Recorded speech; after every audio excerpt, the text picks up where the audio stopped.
సుమన్ టీవీలో మీ personal and business promotions కోసం కింది నెంబర్కి కాంటాక్ట్ చేయండి. నమస్తే, నేను Kesh. Welcome to Suman TV. ఆంధ్రప్రదేశ్లో పొత్తుల రాజకీయం ఒకవైపు, సామాజిక ఎత్తుగడలు మరొక వైపు నడుస్తున్నటువంటి పరిస్థితి ఉంది. పవన్ కళ్యాణ్ టీడీపీతో పొత్తు పెట్టుకున్న వెంటనే ఆయన ఎంచుకున్నటువంటి 24 సీట్ల పైన పెద్ద రాద్ధాంతమే జరిగింది.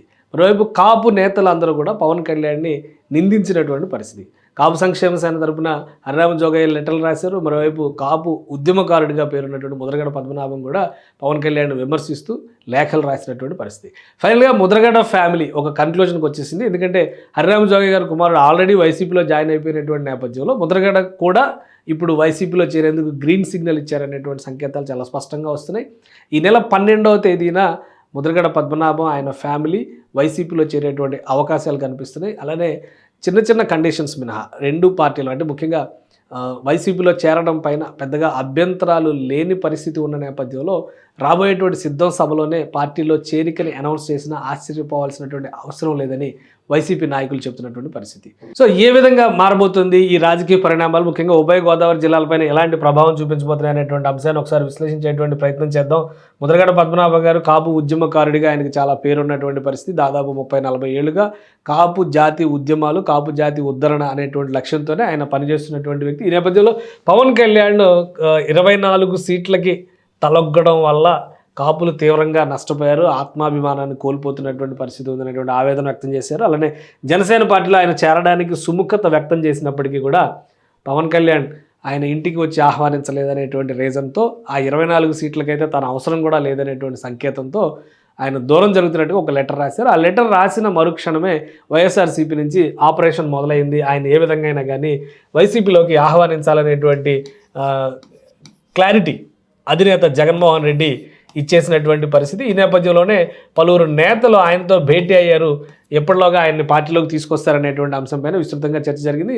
ఈరోజు తాజాగా జరిగినటువంటి పరిణామం ఏంటంటే ఆల్రెడీ మంత్రి ఎమ్మెల్యేగా ఉన్నటువంటి జక్కంపూడి రాజా సోదరుడు జక్కంపూడి గణేష్, అలానే ఎంపీ మిథున్ రెడ్డి ప్రత్యేకంగా ముద్రగడతో భేటీ అయ్యారు. ముద్రగడతో భేటీ కావడం, అలానే ఒక కన్క్లూజన్కి రావడం, ఈ విషయంలో క్లారిటీకి రావడం అనేది ఇక్కడ చాలా ముఖ్యమైనటువంటి అంశం. ఎందుకంటే ఇద్దరు నాయకులు కూడా జక్కంపూడి గణేష్ ప్లస్ మిథున్ రెడ్డి రాయబారం వహిస్తున్నటువంటి నాయకుడిగా మనం చూడాల్సి ఉంటుంది. గోదావరి జిల్లాలకు సంబంధించి ఎంపీ ఆయన, గోదావరి జిల్లాలకు సంబంధించినటువంటి నాయకులందరినీ పార్టీల్లో చేర్చడం పైన కీలకమైనటువంటి పాత్ర పోషిస్తుంది. ఈ నేపథ్యంలో ముద్రగడ పద్మనాభంతో రెండు అంశాలపైన డిస్కషన్ జరిగినట్టుగా తెలుస్తుంది. ఒకటి, ముద్రగడ పద్మనాభం అడిగినటువంటి మొదటి ప్రశ్న, సీఎం పంపితే వచ్చారా లేదా మీ అంతటా మీరే వచ్చారా? సీఎం పంపడం వల్లనే వచ్చినట్టుగా మిథున్ రెడ్డి క్లారిటీ ఇచ్చారు. సో సీఎం కన్సెంట్తోనే ఈ చేరిక, ఈ ఆహ్వానం జరుగుతుంది అనేటువంటి స్పష్టత మిథున్ రెడ్డి అలానే పార్టీకి సంబంధించినటువంటి నాయకులు ఇచ్చారు.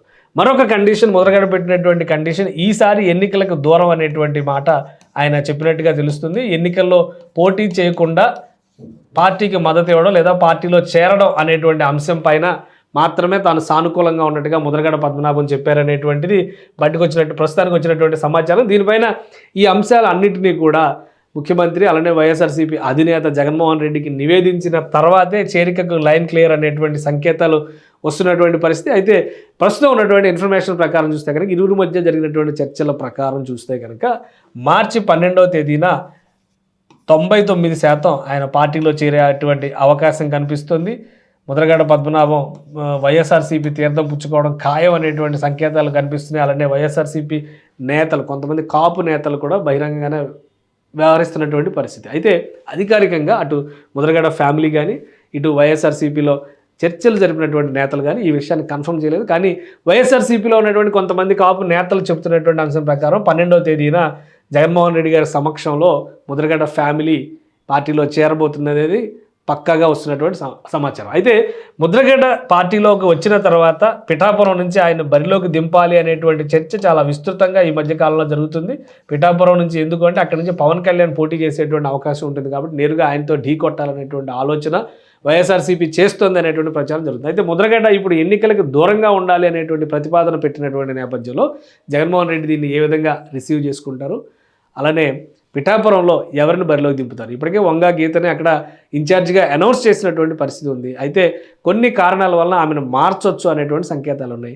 ముద్రగడ పద్మనాభం గారు పోటీలో దిగడానికి సానుకూలంగా ఉండకపోతే కనుక ముద్రగడ పద్మనాభం గారి కుమారుడు గిరిని బరిలో నిలపొచ్చు అనేటువంటి ప్రచారం విస్తృతంగా జరిగింది. అయితే ఆయన బరిలో నిలవడం కంటే కూడా కాపు కార్పొరేషన్ చైర్మన్ పదవి ముద్రగడ కుమారుడికి ఇచ్చేటువంటి అవకాశాలు ఉన్నాయనేటువంటిది పార్టీలో అంతర్గతంగా జరుగుతున్నటువంటి చర్చ. అంటే ఎన్నికల్లో పోటీకి దూరంగా కనుక ముద్రగడ కుటుంబం ఉంటే కాపు కార్పొరేషన్ చైర్మన్ గిరి మాత్రం ఖచ్చితంగా గిరి గారికి రావచ్చు అనేటువంటి సంకేతాలు అక్కడ సన్నిహితంగా ఉన్నటువంటి వర్గాలు చెబుతున్నటువంటి పరిస్థితి. ఇప్పటికే చేగొండి హరిరామ జోగయ్య కుమారుడు చేగొండి సూర్యప్రకాష్ కూడా వైఎస్ఆర్సీపీలో చేరారు. కాపులని బలంగా జనసేన వైపు వెళ్ళనివ్వకుండా నిలువరించేటువంటి వ్యూహంలో భాగంగా వైఎస్ఆర్సీపీ కాపు నాయకులకు ప్రాధాన్యం ఇస్తుంది. ఈ నేపథ్యంలోనే హరిరామ జోగయ్య కుమారుడు చేరిక కావచ్చు, అలానే ముద్రగడ పద్మనాభం ఫ్యామిలీ కనుక చేరితే ఇది ఒక బలమైనటువంటి సిగ్నల్గా కాపుల్లోకి వెళ్ళేటువంటి అవకాశం ఉంటుంది.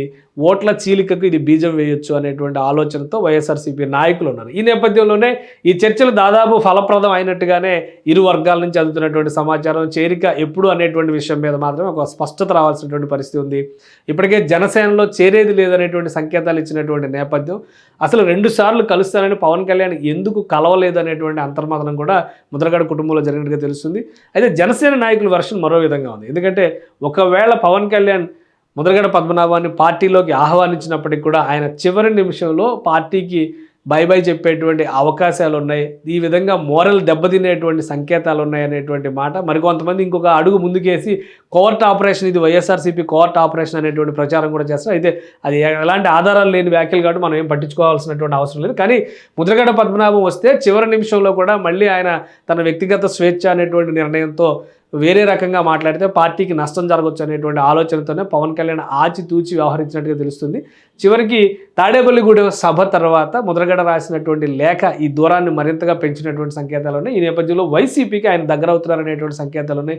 ఈ ఇద్దరితో భేటీ తర్వాత అన్ని అంశాలపైన స్పష్టత వచ్చింది. ఇప్పుడు కాపులకి సంబంధించినటువంటి అనేక సమస్యలపైన పవన్ కళ్యాణ్ ఇప్పటిదాకా కాకుల్లా పొడుచుకు తిన్నటువంటి ఇద్దరు నాయకులకి సంబంధించి ఒక స్పష్టత వచ్చిందనేటువంటి మాట జనసేన పార్టీ నాయకులే చెబుతున్నారు. ఎందుకంటే వైసీపీలో చేరడం కోసమే పవన్ కళ్యాణ్లో ఒత్తిడి పెంచేటువంటి ప్రయత్నం చేశారు. జనసేన పార్టీలో ఉన్నటువంటి నైతిక స్థైర్యాన్ని దెబ్బతీసేటువంటి వ్యూహరచన చేశారని జనసేన పార్టీ నాయకులు చెబుతున్నారు. అయితే అది వాళ్ళ వర్షన్ అలా ఉన్నప్పటికీ కూడా ముద్రగడ పద్మనాభం ఒక క్లారిటీ ఇచ్చేశారు.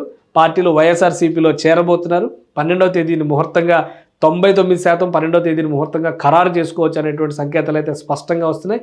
ఎన్నికల్లో పోటీ చేయను అనేటువంటి మాటకు మాత్రమే జగన్మోహన్ రెడ్డి ఆ మాటని పక్కన పెట్టించేటువంటి అవకాశం ఉంది అనేటువంటి సంకేతాలు వైసీపీ నుంచి వస్తున్నాయి. ఖచ్చితంగా పిఠాపురంలో కనుక పవన్ కళ్యాణ్ బరిలోకి దిగితే ముద్రగడ పద్మనాభం 100% ముద్రగడ పద్మనాభం పోటీ చేసేటువంటి అవకాశం ఉంటుంది అనేటువంటి మాట వైసీపీ నేతలు చెప్తున్నారు. ఎందుకంటే ముద్రగడ కుమారుడిని బరిలో దింపినప్పటికీ కూడా అంత ప్రయోజనం ఉండకపోవచ్చు.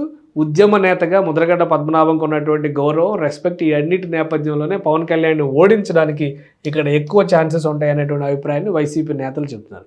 సో ఆసక్తికరమైనటువంటి పరిణామం జరగబోతోంది. కాపులు పెద్దన్న పాత్ర పోషించాలన్నటువంటి పవన్ కళ్యాణ్ ఒకవైపు, కాపు రిజర్వేషన్ల కోసం, కాపుల ఆత్మగౌరవం కోసం పోరాడినటువంటి ముద్రగడ పద్మనాభం మరొక వైపు నిలుస్తారా లేదా అనేది ప్రస్తుతానికి సస్పెన్స్.